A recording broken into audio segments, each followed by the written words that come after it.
Oi, gente, estamos de volta. Esse vídeo é a parte 2 do conteúdo sobre República Oligárquica.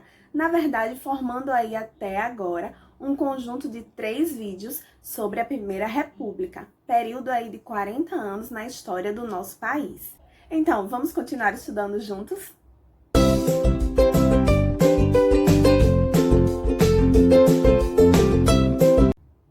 Então, gente, retomando o que nós estudamos no primeiro vídeo sobre a República Oligárquica, vamos aqui revisar algumas das palavras, ou alguns dos conceitos, ou alguns dos termos muito utilizados quando a gente passa a ler, a estudar, a tentar compreender esse período da história do Brasil. Vamos lá.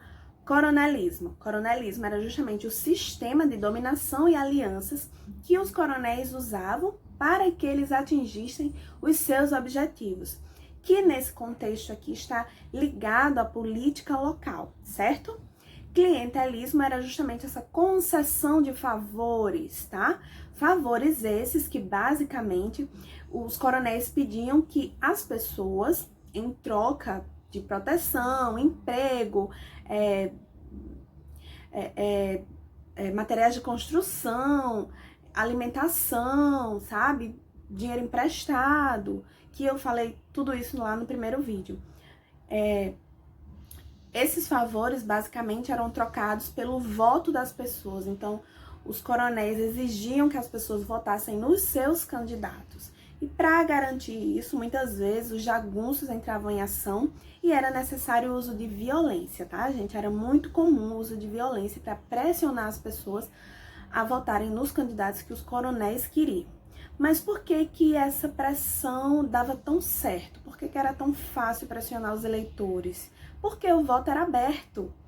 Então, a pessoa declarava publicamente em quem que ela tinha votado. Então, para os coronéis era bem fácil, assim, acompanhar, controlar mesmo, certo? Esse voto controlado era justamente chamado de voto de cabresto, o nome daquele instrumento que é utilizado para guiar os cavalos. Então, muitas vezes as pessoas eram comparadas a animais, tá? Os eleitores eram comparados a animais. Então, ficou aí voto de cabresto, né? Até hoje na história esse tipo de voto é conhecido dessa forma. Então, gente, era como dizia, né, a expressão popular. Para os amigos dos coronéis, pão, e para os seus inimigos, pau. Bom, o esquema de alianças regionais acabou sendo ampliado para nível federal. E o responsável por isso foi Campos Salles, o segundo presidente civil do Brasil, e que acabou criando aí a política de governadores, tá? Enfim, durante toda a Primeira República, a troca de favores, o clientelismo e a corrupção garantiram a permanência das oligarquias no poder. Nessa época, não existia uma justiça eleitoral independente. O que havia era uma comissão de verificação no Congresso, que acabava julgando, de acordo com a sua vontade, o resultado das eleições. A política de não reconhecer a vitória dos adversários ficou amplamente conhecida como degola. Então, como vocês devem ter percebido, a comissão de verificação no Congresso acabava por privilegiar aquele grupo em que estava relacionada às suas alianças políticas. Então, na verdade, era corrupção na hora de votar, era corrupção antes do pleito eleitoral, era corrupção durante o processo de verificação, né? Durante o processo de idoneidade daquela eleição também tinha corrupção. Então, gente, era uma época bem difícil, né? Então, com a República veio também a expectativa de que finalmente as mulheres pudessem alcançar o direito ao voto. Só que isso ainda demorou um pouco. Só que em 1920 a gente tem Berta Lutz, que fundou a Liga pela Emancipação Internacional da Mulher, para lutar pela igualdade dos salários e também pelo direito ao voto. No entanto, esse direito só foi conquistado através do Código Eleitoral de 1932.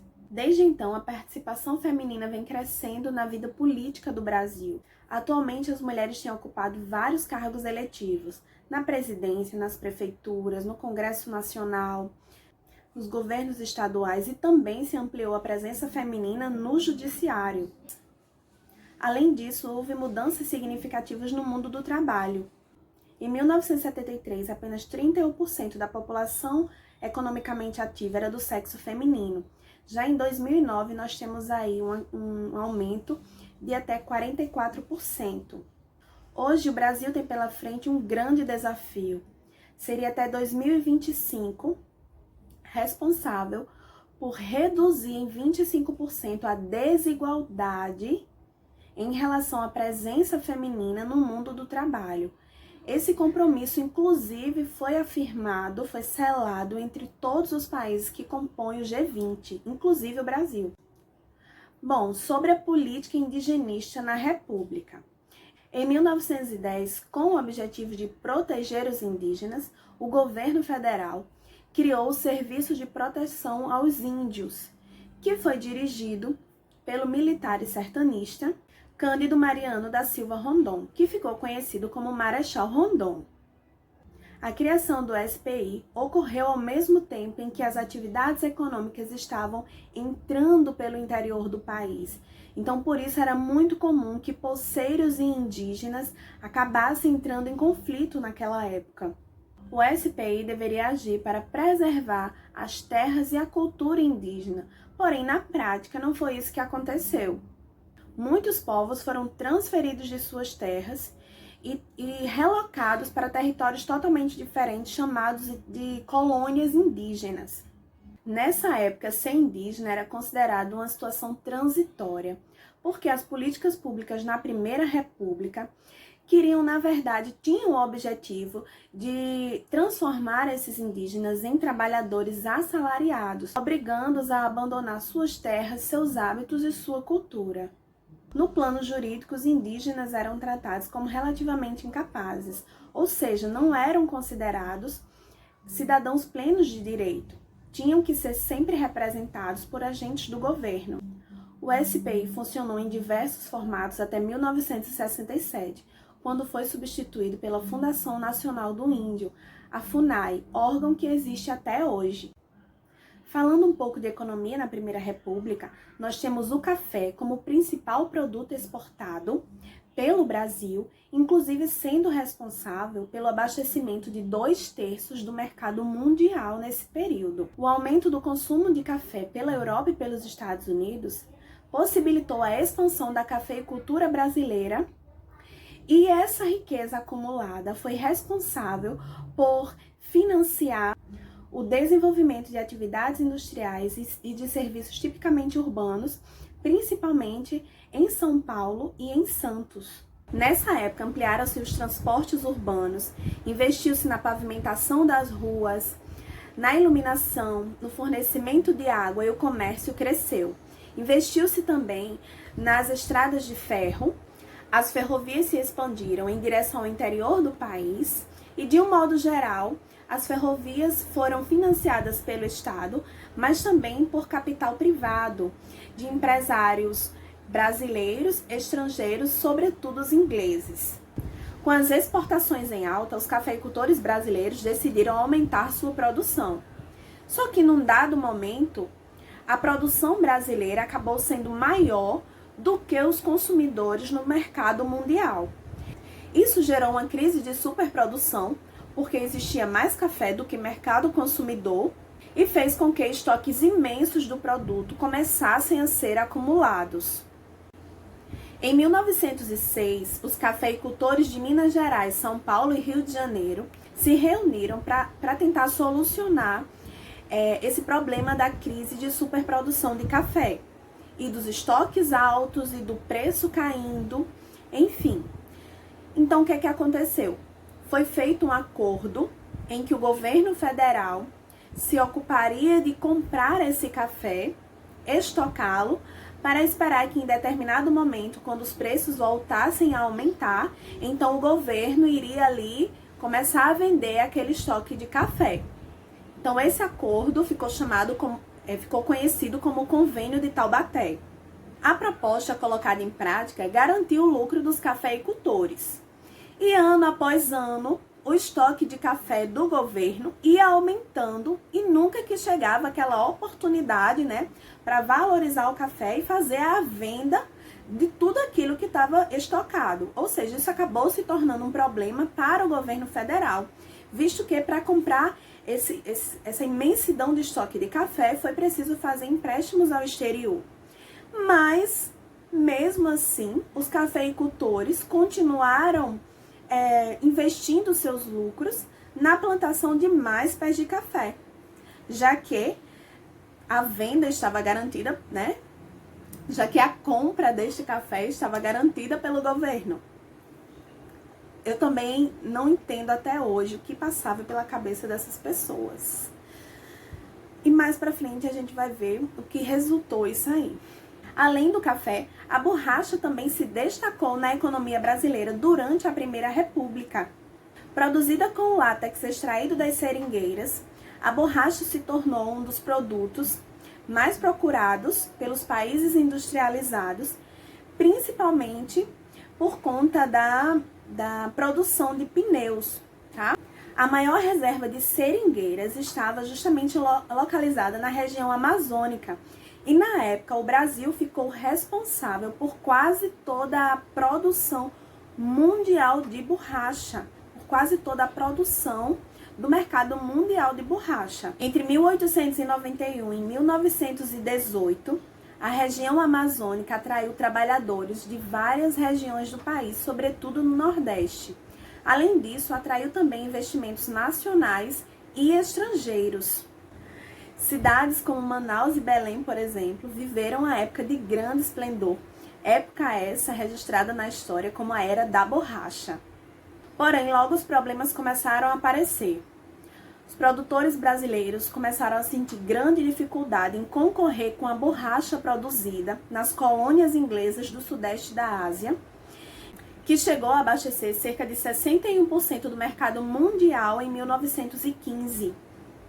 Esta situação se reverteu apenas com o advento da Segunda Guerra Mundial, pois a borracha passou a ser um produto muito procurado e os produtores brasileiros conseguiram então garantir aí uma parcela desse mercado internacional com a exportação de borracha. Bom, gente, falando um pouco do universo do trabalho na Primeira República. Nós sabemos que, com o tempo, cada vez mais trabalhadores conseguiam empregos nas indústrias. Só que esses trabalhadores e esses operários, eles também enfrentavam problemas de exclusão através de suas moradias precárias, falta de saneamento básico, nenhum acesso à saúde pública, por exemplo. Então, entre as moradias precárias estavam os cortiços, que eram um conjunto de casas em que os moradores pobres, né, na maioria das vezes esses operários, esses trabalhadores, eles tinham que dividir assim um único banheiro, um único tanque para lavar roupas. E diante dessa situação, cada vez mais operários e trabalhadores passavam a lutar por melhores condições de vida e participação política, melhores condições de vida, de trabalho e participação política. Agora vocês imaginem se estava difícil para essas pessoas, imagine então para os trabalhadores negros, que até então assim não existia política pública nenhuma que fosse direcionada a essas pessoas que tinham recém saído de um sistema escravista, de um sistema escravocrata, extremamente cruel. E então, essas pessoas estavam aí também nesse cenário, né, tentando se inserir no mercado de trabalho e em condições também precárias, né, condições precárias de vida, porque os governos republicanos não lhes deram assim nenhum tipo de apoio, nenhum tipo de compensação por todos os anos, por séculos de escravidão. Então, os trabalhadores negros também estavam aí dentro desse contexto, lutando por melhores condições de vida, lutando também por se inserirem a essa república, por serem, por poderem ser enxergados como cidadãos dessa república, certo? Nas fábricas, as condições de trabalho dos operários eram bem difíceis. A jornada de trabalho estava em cerca de 15, 16 horas por dia, de segunda a sábado. Muitas vezes esse trabalho era estendido até o domingo. Não tinha nenhum tipo de direito trabalhista, né? Essas pessoas não tinham nenhum tipo de garantias trabalhistas, de direitos trabalhistas, férias, nada disso, tá, gente? Hora extra, salário mínimo, jornada de trabalho definida, nada disso. As instalações industriais eram apertadas, mal iluminadas, não havia uma preocupação, um investimento em higiene, em segurança, por exemplo. Essa falta de investimento na segurança era muito comum acontecer acidentes de trabalho, doenças ali dentro daquele ambiente e na maioria das vezes as crianças eram as grandes prejudicadas. Houve então protestos e reivindicações por parte dos operários. As organizações sindicalistas passaram, que atuavam nessa luta por melhores condições de trabalho, acabaram se fortalecendo. Entre as correntes políticas que acabaram influenciando o movimento operário, de início a gente tem aí o anarquismo, e havia também outras tendências atuantes, como a corrente católica, que procurava afastar os operários da influência anarquista e socialista. E o sindicalismo revolucionário, que defendia a greve como principal instrumento de luta. Em julho de 1917 foi organizada a primeira greve geral do Brasil, que foi motivada justamente pelo descontentamento dos trabalhadores com as condições de trabalho que eles enfrentavam. Durante a greve de 1917, a repressão policial foi grande. Numa manifestação no dia 9 de julho, o sapateiro e anarquista José Martinez foi baleado por tropas do governo. Ele acabou morrendo e isso fez com que a greve se ampliasse e se estendesse, além de São Paulo, para diversas regiões do país, para os estados de diversas regiões do país.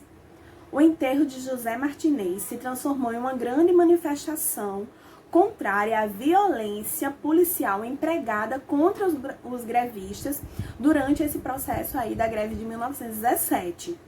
Dezenas de fábricas tiveram suas atividades paralisadas. No dia 12 de julho, os leiteiros, os padeiros, os funcionários da companhia de gás e de eletricidade também cruzaram os braços e pararam de trabalhar. No dia seguinte, São Paulo amanheceu sem leite, sem pão, sem transporte público, sem energia. Estima-se que entre 50 e 70 mil trabalhadores participaram da greve geral. Inclusive, quais eram as reivindicações? Um aumento salarial de 20%, jornada de trabalho de 8 horas diárias, direito de associação e a libertação imediata dos grevistas que haviam sido presos.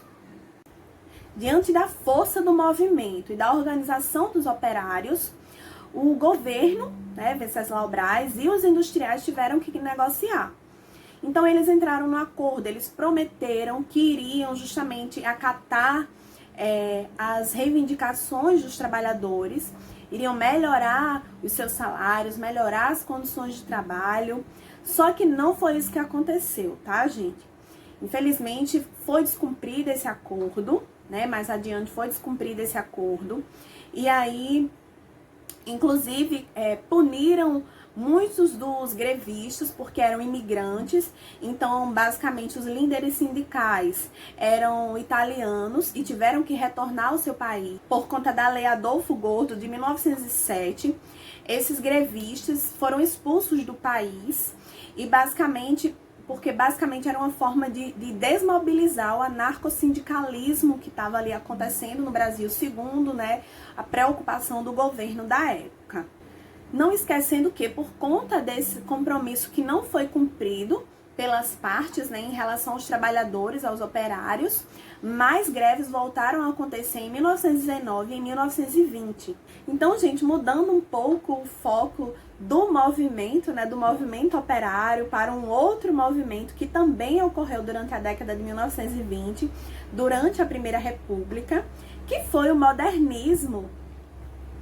Então, o modernismo, criado aí por esse grupo de intelectuais e artistas, buscava responder várias perguntas no que diz sentido a quem somos nós, o que é ser brasileiro, tentar aí reestruturar, reelaborar essa influência exterior e, o mais importante, valorizar a cultura popular, a cultura do país. Então, essa era uma das suas principais preocupações. O movimento modernista teve início na Semana de Arte Moderna, evento este que foi realizado no Teatro Municipal de São Paulo entre os dias 13 e 17 de fevereiro de 1922. O evento contou com obras de pintores como Di Cavalcanti e Anita Malfatti, contou com escritores e poetas como Mário de Andrade e Oswaldo de Andrade. E na ocasião, além da mostra de arte, houve também declamação de poemas, houve debate sobre justamente as ideias modernistas e também houve apresentações de música e de dança. O modernismo teve grande importância na história brasileira e podemos dividi-lo em dois momentos distintos. O primeiro, iniciado em 1922, o importante era a atualização e o processo de modernização da cultura e o combate a qualquer forma de culto ao passado. A partir de 1924, o essencial passou a ser a produção dos intelectuais modernistas em representar o Brasil como ele é. Conforme a feliz expressão de Mário de Andrade, brasileirar o Brasil. Na literatura, os autores brasileiros resolveram inovar no conteúdo e na forma, criando versos livres e textos em que regras gramaticais eram quebradas. Os intelectuais de 1920 estavam empenhados na tarefa de modernização do país, ou seja, na reinvenção, na redescoberta. Mário de Andrade já dizia: precisamos ser nacionais para sermos universais, ou seja, era preciso descobrir a nossa identidade. Bom, gente, diante de tudo isso que a gente já conversou até agora sobre a Primeira República, sobre a República Oligárquica, aí vocês podem estar se perguntando: mas onde estão as guerras, as revoltas desse período? Professora, a senhora não vai falar sobre isso, não? São aspectos tão importantes, são acontecimentos tão importantes da história do nosso país. Gente, é claro que eu vou falar sobre isso, mas assim, num outro vídeo, certo? Para não ficar tão longo, para não ficar tão extenso esse daqui, então a gente trabalhou outras características do período, mas as guerras e as revoltas da Primeira República a gente vai ver no próximo vídeo, certo? Prometo. Bom, já encaminhando aí para os finalmente, para o declínio da República Oligárquica, a gente tem o quê? A crise de 1929. Então vocês sabem, inclusive a gente já estudou sobre isso, já tem vídeo no canal sobre a crise de 1929. Se você não assistiu ainda, vai assistir, tá? Então a gente sabe que foi a maior crise do capitalismo até hoje e não afetou só a economia dos Estados Unidos, mas afetou também a economia de diversos outros países, inclusive a do Brasil. Então, resumindo, a produção cafeeira não resistiu à crise de 1929. A produção cafeeira no Brasil não resistiu à crise do capitalismo, certo? Além de perderem dinheiro, os cafeicultores também estavam perdendo apoio político. As elites mineira e paulista não conseguiram entrar num acordo em relação ao nome que acabaria sendo indicado à presidência para substituir o Washington Luiz, cujo mandato acabaria em 1930. Então, essa divergência aí, essa falta de um diálogo, essa falta de uma unidade, de um consenso, fez com que os paulistas lançassem mais um candidato paulista, que seria Júlio Prestes, para a sucessão de Washington Luiz, fazendo com que os mineiros, obviamente, não ficassem tão satisfeitos com essa atitude dos paulistas, Diante do enfraquecimento da ligação entre Minas Gerais e São Paulo, os políticos de oposição começaram aí a tentar ganhar espaço e formar novas alianças. Foi o momento, então, que fundou-se a Aliança Liberal, reunindo políticos do Rio Grande do Sul, de Minas Gerais e da Paraíba. Para disputar as eleições de 1930, a Aliança Liberal lançou os seguintes candidatos. Será que vocês já sabem? O gaúcho Getúlio Vargas, para presidente da República, e para o vice, o paraibano João Pessoa. O programa da Aliança Liberal incluía voto secreto, leis trabalhistas e incentivo às indústrias. Outros setores da sociedade também se organizaram para participar do pleito eleitoral de 1930, como, por exemplo, os operários e os membros do Partido Comunista Brasileiro, que nesse momento estava atuando na ilegalidade. Esses grupos contribuíram para a formação do Bloco Operário e Camponês, que propunha o seguinte: combate ao poder das oligarquias, voto secreto, inclusive para as mulheres, e ensino primário primário obrigatório. Nas eleições presidenciais de 1930, o Bloco Operário e Camponês também lançou seu candidato às eleições, também lançou seu representante, que foi justamente Minervino de Oliveira. Minervino nasceu em 1891 e foi o primeiro negro, o primeiro operário negro a se candidatar à presidência da República. Vocês sabiam disso? Então, nesta eleição de 1930, Júlio Prestes, candidato dos paulistas, saiu vitorioso, derrotou Getúlio Vargas no pleito, né? Nessa fatídica eleição. Só que, óbvio, os líderes ali da Aliança Liberal, né, os políticos da Aliança Liberal, eles não ficaram satisfeitos com esse resultado e começaram a alegar que havia tido fraude eleitoral. A gente sabe que a fraude eleitoral fazia parte desse contexto, né? E aí, gente, um fato acontece, assim, que, sabe, vai culminar com os próximos acontecimentos. João Pessoa, lembram? João Pessoa, que era o candidato a vice-presidente na chapa de Getúlio Vargas. João Pessoa, paraibano, candidato a vice-presidência na chapa de Getúlio Vargas, gaúcho. Bom, João Pessoa é assassinado em 26 de julho daquele mesmo ano. Com o assassinato de João Pessoa, que não foi por motivos políticos, tá, gente? Foi por motivos pessoais, mas isso aí é uma outra história. A gente traz esse contexto num outro momento. Só que se aproveitou deste fato, né? Os políticos, as lideranças da Aliança Liberal, a oposição, aproveitou desse fato. Vocês sabem, o negócio já estava tenso. Aí João Pessoa é assassinado. Por mais que não tenha sido por motivo político, mas aí se aproveitou desse fato. E aí a oposição resolveu se reunir. Júlio Prestes venceu a eleição, só que ele foi impedido de conseguir tomar posse, né, de fato, assim, atuar como presidente da República. Então, em 3 de outubro, teve início a luta armada, que acabou aí se espalhando do Rio Grande do Sul para Paraíba, Minas Gerais, Pernambuco, e fez com que retirassem Washington Luiz da cadeira de presidente da República, depuseram Washington Luiz, que nem chegou a concluir o seu mandato, e entregaram o cargo na mão de Getúlio Vargas. Então é dessa forma que começa o governo de Getúlio Vargas, né, dessa maneira, e aí se encerra esse período, né, da supremacia da República Oligárquica, né, e se inicia um outro momento na história também extremamente importante, que é a Era Vargas, que a gente vai estudar sobre isso mais adiante. Gente, obrigada para quem chegou até aqui.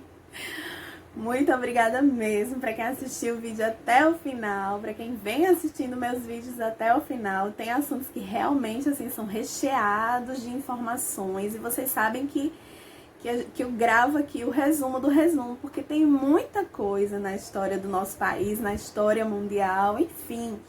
Cada acontecimento é um mundo de conhecimento, de informação. Mas eu espero que vocês tenham gostado. Espero que vocês tenham aprendido um pouquinho que seja, tá? Se tiverem dúvidas, deixem aqui nos comentários. E aí a gente inicia aquele processo todo. Deem like, tá? Compartilhem com seus amigos, com seus colegas de classe, com seus colegas de escola.